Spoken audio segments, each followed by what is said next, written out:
What's going on, guys? Welcome back to Sports Freaks Podcast. This is episode 2. I'm your host, Patrick Cummings, and here with me today is... Ryan Mooney. And Ricardo Barra. So, guys, the NBA play-in tournament is right around the corner. The play-in tournament will begin on Tuesday, April 16th, and will end on Friday, April 19th. The Chicago Bulls will be in the play-in tournament facing on the Hawks, which I believe would be on Wednesday, like you said, Ricky. So we're all very excited for that. But before we get into the play-in tournament, let's recap on the Bulls season. A lot of positives and negatives with injuries. I'll start with negatives with the injuries, inconsistent play, and I'll say laziness on off the court. And the positives, you see the emergence of Coby White. You see Ayo Dosunmu take that next step. I wouldn't say Coby White is a star in the making, but obviously you have DeMar DeRozan, who has been flat out perfect for the Chicago Bulls. But I will start with you, Ricky. What do you think? What are your positives and negatives? Definitely positives were Coby White and Ayo Dosunmu. I think them stepping up big time was much needed off our guards. We relied heavily last season on DeMar and Zach, the forwards, really to do all the heavy lifting. And the fact that Coby White was able to improve, be a top 3 most improved candidate this season, and Ayo to shoot the ball really good from the 3 and have 10+ assist games was really, really good to see, because I felt like we had good guards, but they weren't stepping up definitely last season, and this season just seeing that was definitely a big positive. Obviously the big negative was having 2 of our starters out for this season, so the entire season. So that was really, our depth was definitely killed this season, but if anything, I feel like our backups came up and did really well. Dalen Terry, guys like that. Julian Phillips was a huge. Onur Alpatine came up. Andre Drummond. Green. Javonte Green. I love that Green. Love that guy. All right, Ryan, I want to turn to you. What do you think? Well, obviously, Coby White, he's averaging 19 points, 5 assists, which is a huge improvement. If he's not most improved player, I'm very upset because I don't think there's any other candidate more deserving than he is.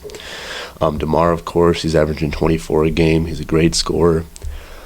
I think he's done a great job as the leader of this team without his counterpart, LaVine, who, frankly, is one of my biggest negatives. I know he was injured, but before that, I think he was a huge disappointment, averaging less than White. He averaged half a point more than White. But for $43 million a year, we need to see a lot more production. That max is really starting to hurt the Bulls now. It really is, and we waited too long to trade him. He's going to have no value. Okay. The Bulls currently sit at the 9th seed. The record is 39-42. They do have one more game tomorrow against the New York Knicks. That will be at 12 o'clock p.m. The Bulls look to carry the momentum into the play-in. So, like we said, the Bulls face the Hawks. What do the Bulls need to do in order to beat the Hawks? Ricky, we'll start with you. I think we definitely need to stop Trae Young and Devontae Murray from creating so much space and getting those passes off. I think this season we have done really well with keeping assists down from big guys, big time passers, and I think we just need to keep our defense as high as we are for the entire season. But we do need to just contain Trae Young and Devontae Murray again, because I think it's DeJounte Murray. Javonte? Yeah, DeJounte. DeJounte Murray. Yeah. DeJounte. All right, your turn. I think that we're focusing too much on that pair because together they haven't worked out well. DeJounte is an inconsistent shooter. I believe he's shooting, I don't know what his field goal percentage is, but from 3 he's been very inconsistent this year. Trae Young, obviously, he's a great scorer, great facilitator. He's got no defensive presence, however.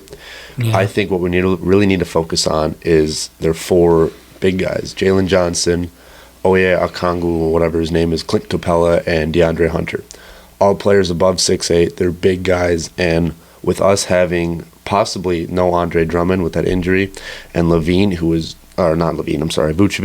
who is completely non-existent on the defensive end, I think we need to put a lot of focus on stopping the big men from getting inside and scoring. My biggest problem with Vucevic is that he's not physical enough. Like Not at he all. doesn't play necessarily like a big guy. He Like, plays like a small forward. yeah, small forward. So let me ask you this about like this Bulls season. You see the emergence of Kobe White and Ado Sumu. If Lonzo Ball and Zach LaVine and Patrick Williams were here playing, do you think that this is a much better team? Oh, 100%. If we had Lonzo Ball, we'd be such a better team. I Mm-hmm. don't even with Levine only. I think it would be a worse team because he's just a shot chucker, and I don't think he's going to help us at all. Patrick Williams, he reminds me a On the lot. offensive glass, too. Offensive glass. He's a good defender. I see him as sort of a baby Kawhi Leonard. He's obviously nowhere near that, but he Yeah. reminds me a lot of him. Hey, Especially his nickname, the Paw versus the Claw. I think it's funny. baby Kawhi Leonard. Yeah, baby Kawhi Leonard.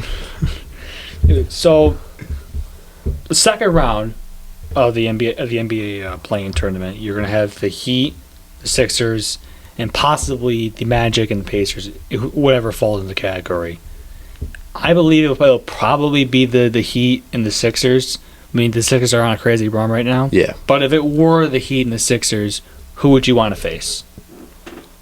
Definitely the Heat, I think. Yeah. Really? Just because Embiid has torched us many times. Yeah. There's nobody who's stopping Embiid. I don't even think Drummond Really? can. Yeah, No.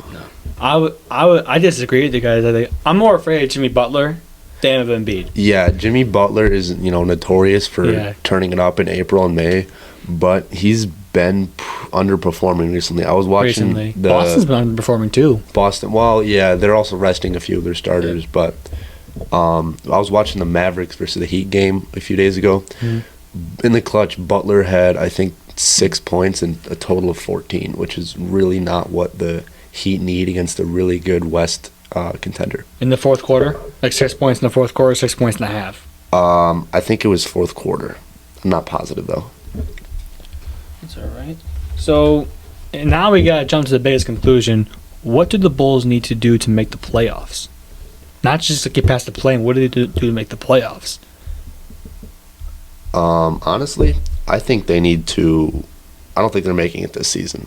Really? I have no faith in them. I'm sorry, but No faith. yeah, I don't. Even if we beat the Hawks, I don't think we're beating either the Heat or the Sixers. I think it's going to take a miracle to beat either of those guys. Well, they are the Bulls. That's They true. go into a game expecting to win, they lose. They go into a game expecting to lose, and they end up win. winning. Yeah, we play as good as our I mean, opponents. they too. swept the Timberwolves this year. They did, Like, and then- and then they get swept by Brooklyn. Yeah, we won 1 out of 3 versus the Pistons, but we won 2 out of. We split. I think. Did we? Yeah, we split. Did we play 4 games? Yeah, Oh, okay. yeah, we lost to one at their place. Yeah, And we the- lost to and then, we lost to them the game. Levine dropped 51. I remember that. Yeah. 51. That's That's crazy how that happened. That's crazy. I think in order for the Bulls to beat the Hawks or even just make the playoffs, Stacey King, the Bulls announcer or color guy, he says that KYP know your personnel. I feel like the Bulls just don't do that enough. Where they, off the court, they look at film, and they just don't do that enough. It feels like they only stick to like the stars or the guys that have had like hot stretches where they've been going crazy in the 3-point line. But look at what happened with the Hawks in the last matchup is that these rookies out of nowhere started hitting threes. Yeah, Like what was the guy, Matthews? Yeah, he had 7 threes. Yeah, like- I was at that game. Yeah, you're at that game. Yeah, we like got torched. it feels like the Bulls they didn't stick to the hot shooter. yeah, I agree. It's been proven that superstars alone can't win championships. That you need valuable role players and yeah. guys that can step Like up. like how Brooklyn did with Yeah, exactly. Those big 3 in Brooklyn went nowhere. yeah. I mean, like you said, like the superstars they don't always get it done. It's everything else below that. Yeah. All right, guys, that is it for episode 2 of Sports Freaks Podcast. Make sure you guys check out episode 1, which me and Ryan did with the Chicago White Sox. We predicted what will happen during the course of the season, what improvements they need to make, and what else to watch out for. Episode 3 will be a recap of the Bulls play-in. We'll make sure we get some guys on there for that. But we'll see you guys in the next one. All right. See ya, everyone. Yep. Have a good one.